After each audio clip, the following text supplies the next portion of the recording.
Nageenyi koo kabajaaf jaalala firta isinii haa ta'u kabajamuuf jaalata akkam jirtu jecha har'as viidiyoo hedduu isin fayyadu fi isin gargaaru isin qabadhee dhufee hanga dhumaatti viidiyoo kana hordofuuf dagatina.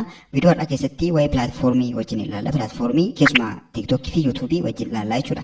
Akkaataan kafaltii yuutuubii akkamii namoonni gaafa viidiyoo hojjetanii yuutuub irra kaa'an maallaqa irraa argatu moo irraa hin argatani? Haa argatan immoo akkamitti kanfalaa fi yookiin immoo hangi inni kanfaluu hoo hangamii nuti hojjechuuf yaada qabna garuu akkam ni fayyada yookiin bu'aa ni qaba yoo yeroo keenyatti kennine hojjenne fi waan garaagaraa gaafii namoonni kallattii adda addaatiin na gaafachaa jirtaniif deebii quubsaa ta'aa fi isin fayyadee yaadan har'a isinii qabadhee dhufe hanga dhumaatti viidiyoo kana hordofuudhaan yaada keessan immoo koomentii irratti barreessaa akkasumas viidiyoo kana laayikii gochuudhaan namoonni haaraan sabskiraayib gochuun eegalaa walii keessaniifis hiree godhaa isin jechuun barbaada kallattumaan gara yaada isinii qabadhee dhufeetti waliin dabarra jalqaba irratti yuutuub irraa yookaan akkuma beekamu yuutuubiin viidiyoo pilaatfoormii yookiin immoo pilaatfoormii viidiyoon garaagaraa irratti maxxanfamudha jechuudha. Ni argina namoonni hedduun mansuma adda addaa haa ta'u, faaruu adda addaa haa ta'u, sirboota adda addaa haa ta'u, akkasumas biroodkaastii adda addaa, intartimentii waan ta'u hedduu isaa achirratti aplood godhu jechuudha. Yeroo tokko tokko akkasumaan waan godhamu nutti fakkaata. Garuu namoonni beektan ni beektu, namoonni hin beekne yuutuubiin hedduu kanfala. Yoo akka hojjechuu qabnuti yoo hojjenne maallaqa hedduu jireenya keenya jijjiiruu danda'u nuuf kanfala. Kun sirriitti jedhamudha yookiin immoo underline godheen isinitti himaa jechuudha. Ni kanfala. Akkamitti kanfala? Bifa baay'ee salphaa ta'e baay'ee waan isin rakkisu miti jechuudha. Haalli kanfaltiisaa waan isin danquu miti.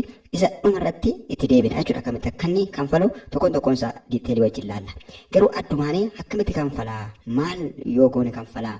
Akkaataan isaa akkamii waan jedhu namoonni baruu barbaadanii sirriitti gura keessan gara keessatti qabaatiin yaadaan ani isiniif kaasu kana sirriitti qalbeeffadha. yuutuubii keessatti watch ad page waan jedhamutu jira. Watch ad page jechuun namni tokko kontentii yookiin immoo viidiyoo tokko kireetii godhee viidiyoo kireetii kontentii kireetii gaafa jennu amma biroodkaastis ni ta'a.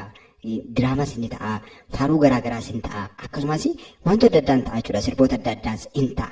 Maal haa ta'u malee yuutuub irratti kan caanamu viidiyoo haa ta'u malee kontentii kireetarii jedhama. Kontentii kireetii jedhama. Yookiin immoo ofiisaatii namni uume viidiyoo ofiisaatii waraabee ofiisaatii iditii godheeti.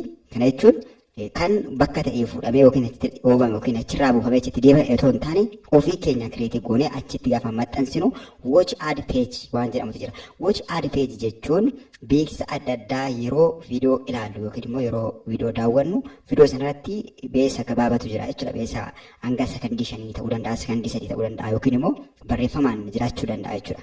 Akka adda addaatti jira.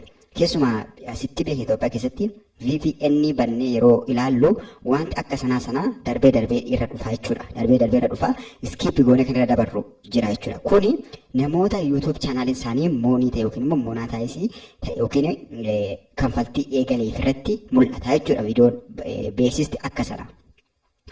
Isa kamtu moonataayis ta'e yaalli moonii itti ta'u kun immoo akkamii waan jedhu isa dhumarratti itti deebina. Garuu moonii ta'a gaafa jennu namoota hordoftoonni isaanii 1,000 guutuudha yookiin sabskraabarii 1,000 qabaatan akkasumas viidiyoon isaan maxxansan hanga sa'aatii 4,000 ilaalame pilaatfoormiin kun ofuma isaatii akka xalayaatti yookiin immoo ofuma isaatii nootifikeeshinii ergee fi foormii gochiseeti gara siistama kanfaltiitti isaan dabala jechuudha. Namoota akka sana chaanaaliin isaanii kanfaltii eegale irratti yeroo baay'ee beeksisni akka sana dhufa jechuudha. Inni watch ad page jedhama yookiin immoo beeksisa adda addaa jedhama jechuudha. Beeksisni sun immoo beeksisa sana keessatti wantoota nuti irratti xiyyeeffachuu qabnu yeroo YouTube hojjennu waan lamatu jira. CPM fi RPM waan jedhamutu jira. CPM jechuun fakkeenyaaf YouTubein viidiyoo YouTube irratti gaafa maxxanfamu viidiyoon keenya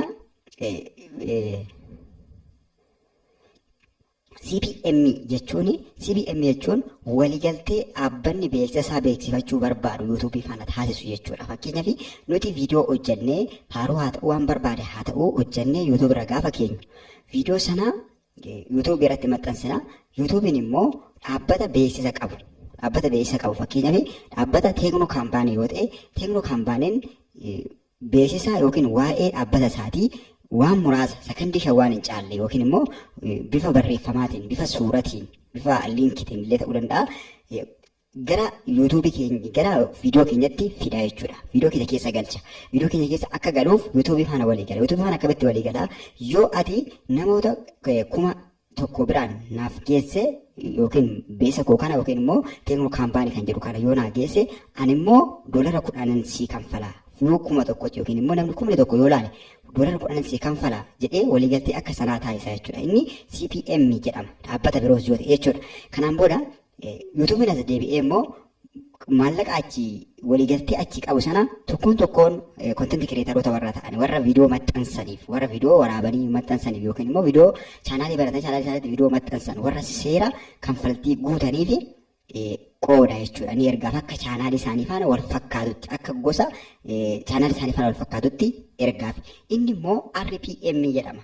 Kana jechuun maallaqa achi fudhate sana deebisee warra viidiyoo kireetii godhe sanaaf ni qooda jechuudha YouTube'n. Hanga yookiin fakkeenyaaf gaafa kaampaan irraa fuudhu view 1,000tti $10 yoo ta'e namoota as jiran kana faana yookiin immoo namoota viidiyoo maxxansan abbaa viidiyoo ta'an fakkeenyaaf chaanaalii furtuu abbi kana viidiyoo tokko as jiru kana jalatti beeksisni gaafa keessa galu YouTube'n kan CPM achi fudhate yookiin waliigaltee kaampaanii faana qabu sana irraa anaaf immoo yoo 1,000 ilaale 5 kanfaluu danda'a yeroo persentii 45 ofii isaatii fudhateeti isa kaan kennaa jechuudha warra viidiyoo adda addaa maxxansaniif.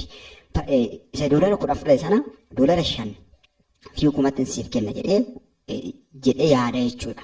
Waliigaltee taasisatoo hin taane persentii ta'ee qooda jechuudha. Persentii ta'ee qooda.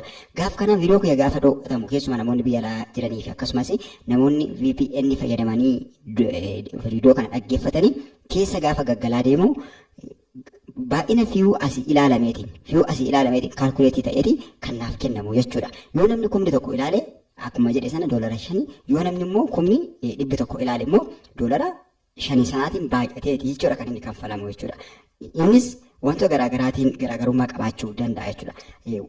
Walumaa galatti siistemni isaa akka kana yoo ta'u akka kanatti kan kanfalu yoo ta'u beeksisni keessa gaafa seenu jechuudha. Yeroo baay'ee biyya keenya Itoophiyaatti kanfalu waan adda addaatu jedhamaa jira. Maaliif kan inni kanfallee fi biyya Itoophiyaa keessatti beeksisni garaagaraa hin jiru jechuudha. Beeksisni garaagaraa kan onlaayinii kana hin jiru. Yoo dhuma ta'es illee akka waliigalteen inni YouTube faana qabu hangas waan hin jirree fi namni kumni meeqallee yoo as keessatti ilaale view nuti argannu hin jiru. Kana keessa kan kun gaafisitti ta'uu danda'a. Fakkeenyaaf namoonni ana hordofan baay'een isaanii Itoophiyaa keessa kana akkamiin gochuu danda'a. Kanaaf naa kanfaluu hin danda'u. Sababiin isaa afaan Ingiliffaatiin waan hin hojjenneef namoota biyya keessaa qofatu ilaala waan adda addaa jechuu dandeenya.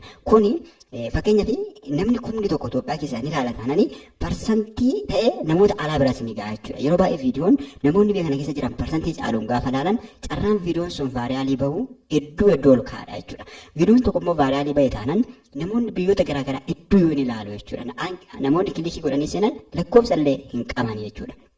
Kanaaf biyya keessatti namoonni hedduun baay'inaan ilaalaniidhaaf chaanaaliin keenya waan miidhamu hin qabu jechuudha. Kanaaf xiqqoon alaalu namni 5 alaalu namni 10 alaalu fakkeenyaaf jasa qabaatu osoo deebi'e fakkeenyaaf nama 1,000tti $5 kanfaluuf yoo yaada qabaate yookiin immoo yoo kan kanfalu ta'e namni 100 yoo ilaale namni 2 yoo ilaale namni 3 yoo ilaale persentiin keessaa baasaa jechuudha. Nama tokkoof illee ni kanfala. Namni tokko yookiin biyya Ameerikaati yookiin Eurooppii biyyoota garaagaraati namni tokko yoo aadii sana gaafa viidiyoo kiyya ilaalu aadii sana argee yookiin aadii sana ilaale nama takka sanaaf 0.1 illee haa ta'u 0.1 illee haa ta'u $1 takka haa ta'u $2 haa ta'u ni kanfala jechuudha.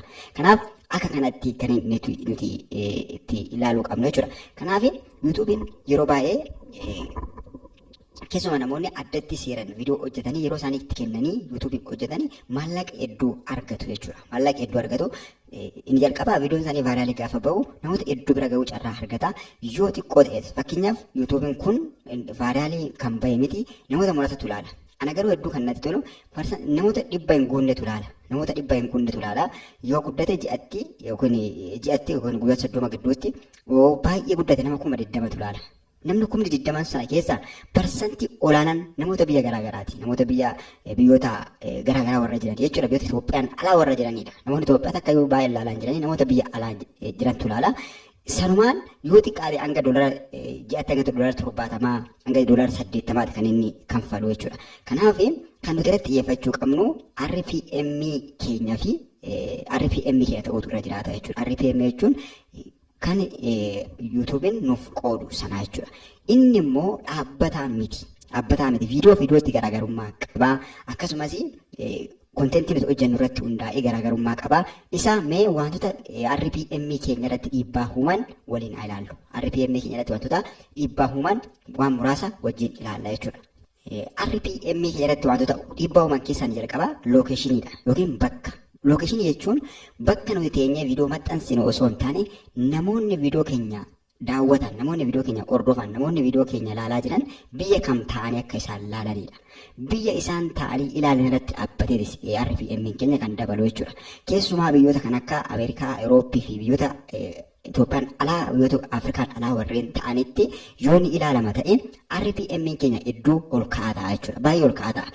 Wantoota garaagaraa irratti dhaabbatee ol ka'aa ta'a. Inni jalqabaa biyyoota sana keessatti dhaabbannoonni yookiin immoo beeksisoonni limiitii ta'an jiru jechuun kan biyya keessa qofa ta'ani. Fakkeenyaaf namni Itoophiyaa keessa qofa ta'a taanaan oomishni Itoophiyaa keessa qofa ta'a taanaan waa'ee Itoophiyaa qofa ta'a taanaan beeksisa alatti bahee akka beeksisu dhaabbanni sun fakkeenyaaf kan abbaa kaampaanii waan ta'eef yuutuubii faana gaafa walii galu beeksisa koo kana biyya Itoophiyaa qofa keessatti naa beeksisi jedhee taanaan Itoophiyaa qofa keessatti naa beeksisa yuutuubiin.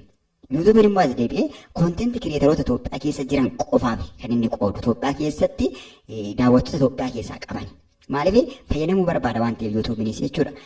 Daawwattoota Itoophiyaa keessaa warra qaban qofaaf waan sheerii godhuuf yookiin waan isaaniif qofa erguuf algooriizimiin isaa akka kanatti kan inni dikteekti godhu namoota Itoophiyaa keessa qofaadha jechuudha. Maaliif ani abbaa kaampaaniitu Itoophiyaa keessa akkuma kana Irooppii qofa keessatti, Ameerikaa qofa keessatti, Itaaliyaa qofa keessatti biyyoota limit ta'an sana qofa keessatti akka beeksisti beeksifamu kan godhan jiru jechuudha.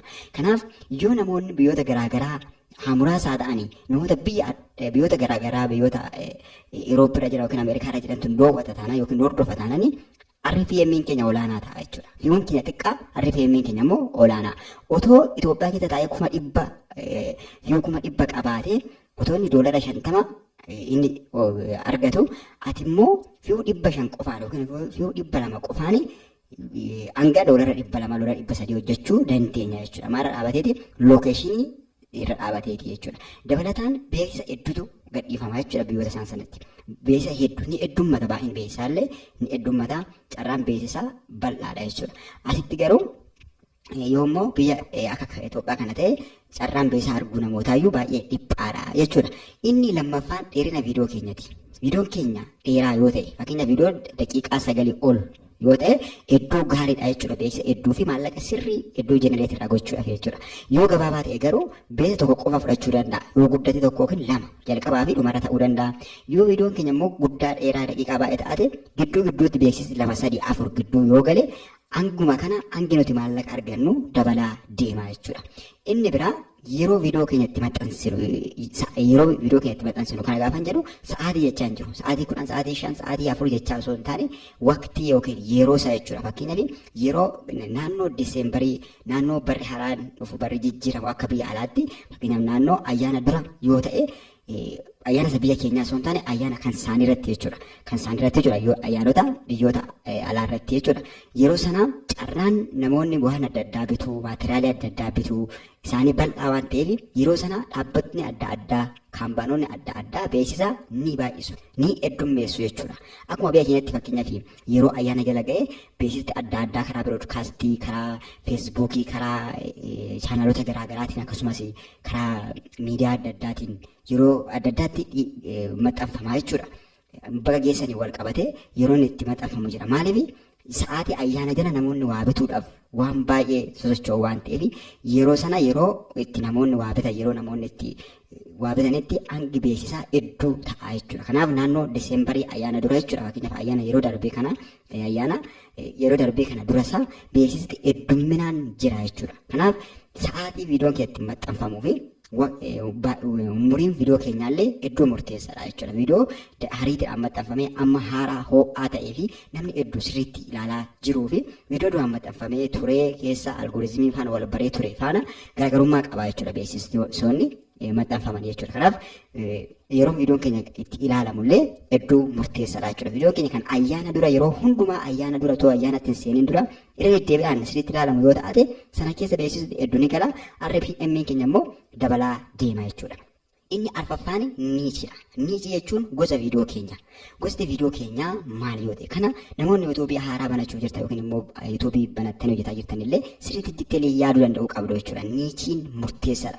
Niichiin kanfaltii yookiin RPM argannu yookiin immoo kanfaltii yuutuubiin nu kanfalu irratti hedduu murteessaadha jechuudha.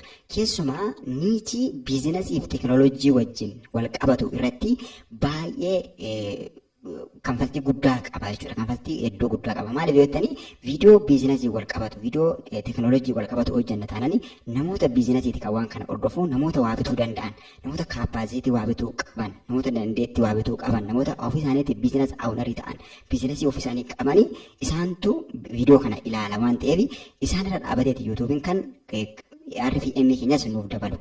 YouTube'n gaafa kaampaanii tokko keeffaana fakkeenyaaf Apple kaampaanii faana waliigaltee taasisaa jennu yookiin taabileetii yookiin immoo waan tokko PC tokko beeksisuudhaaf waliigaltee gaafa godhu yoo namoota biizinasii qaban biraan naagee jette carraan gurgurachuu keetis guddaa waan ta'eef atis maallaqa guddaa kanfaltaa jedhee waliigalaa jechuudha. Kanaaf isa fi kuma tokkotti $10 fuudhu hanga $50 fuudhuu danda'a jechuudha. Erga $50 fuudhee booda immoo as deebi'ee kontentii waa'ee biizinasii waa'ee teekinooloojii wal qabatee jiru sana faana waliin deemu sanaaf sheerii godha jechuudha. Kanaaf kontentiin nuti maxxansinu yookiin viidiyoon nuti hojjennu yookiin immoo niichiin gosti viidiyoo keenya hedduu murteessaadha. Mataasaa barreeffamni viidiyoo keenya jalatti barreessinu mataansaa bakka olaanaa qaba jechuudha kana keessatti. Kanaaf kana sirriitti yaaduu qabna. CPM'n ol ka'e taanaan RPM'nis ol ka'a jechuudha. Kana jechuun waliigalteen inni dhaabbataaf kaampaaniif yuutuubii gidduutti taasifamu ol ka'e taanaan kan inni nuuf qoodu illee ol ka'a jechuudha. Yoo viidiyoon keenya viidiyoo mata duree inni barbaadu yoo inni fakkeenyaaf yeroo baay'ee namoonni faadhaalee kan ba'an niwusii adda addaati. Niwusiin immoo hangas kanfaltii badaa waan qabu miti akka teekinooloojii fi biizinasii jechuudha. Biizinasii yoo ta'e immoo baay'ee haayistiidha. RPM isaa hedduu ol ka'aadha jechuudha. Sababiin isaa CPM isaatu ol ka'aadha waan ta'eef jechuudha. Kanaaf isarratti illee xiyyeeffannoo gochuu danda'uu qabna. Sana dhaabateeti kan inni kanfalu jechuudha. Walumaa galatti kanfaltii karaa adda addaatu jira. Suupar chaatii membership waan jedhamu jira jechuudha. YouTube irra beekan keessatti garuu waan barbaadamu miti jechuudha. Hangas namni waan kana godhu hin jiru jechuudha. Kana jechuun akkuma TikTokii giiftii garaagaraa kennuu waan adda addaatiin jechuudha. Walumaa galatti Itoophiyaa keessatti beeksisa qofarraa kan maallaqni argamu. Kana jechuun kan inni amma isiniin jedhe jechuudha. Beeksisa ilaaluudhaan yoo beeksisa ilaale namni bakka biraa taa'ee beeksisa ilaale qofa yookiin immoo hordoftoonni keenya Itoophiyaa keessa jiran VPN banatanii yoo viidiyoo keenya ni hordofu ta'e akka kana RPM keenya ol ka'uu danda'a yookiin immoo kanfaltiin keenya ol ka'uu danda'a. RPM osoo hin taane kanfaltii argachuu dandeenya jechuudha. Maaliif beeksisa adda addaa waan galuuf beeksisa sanarra dhaabateeti immoo kan nu kanfalu waan ta'eef jechuudha. Kan inni sheerii nu godhu beeksisa ilaalame sana irratti dhaabateeti jechuudha. Kanaaf akka kanatti kan inni kanfalu. Inni dhumarra isiniif kaasu maallaqichi akkamitti harka keenya ga'a sistemni isaa nama rakkisu waan adda addaatu jedhama jechuudha. Isa kana dhugumatti jala muree isinitti himuudhaaf YouTube'n baay'ee sirrii fi baay'ee bareedaadha. Inni jalqabaa akkaawuntii baankii keessan irratti kan isin galu. Awaash baankii qabda taanaan Awaash baankii, Nigdi baankii qabda taanaan Nigdi baankii, Oromiyaa qabda taanaan Oromiyaa kan adeetti galfatte irratti siif gala.